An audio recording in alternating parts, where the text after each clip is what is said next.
Alright, so now, the third group is people.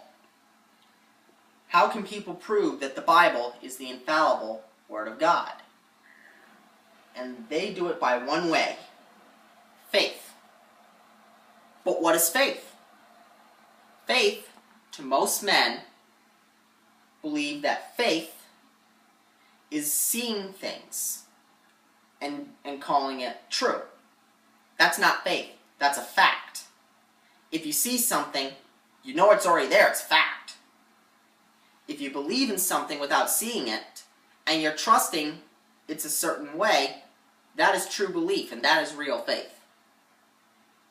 Let me give you a couple of examples.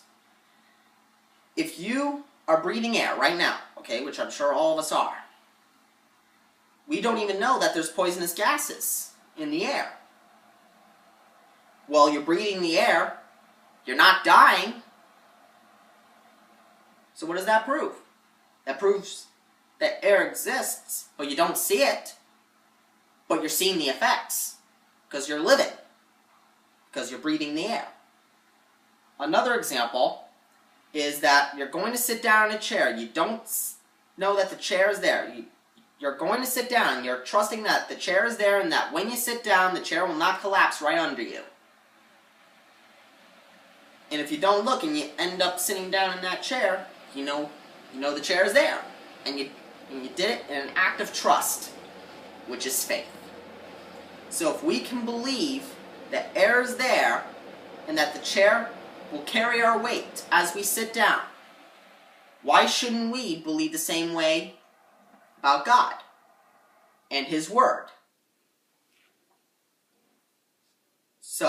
So basically, based on that little word faith, people can prove that the Bible is the infallible Word of God.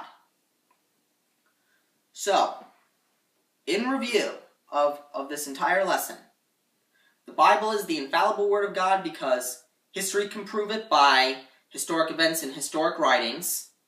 Scholars can prove it by their knowledge through their education. And people can prove it by their act of faith. So based on all that, the Bible speaks truth, no matter what.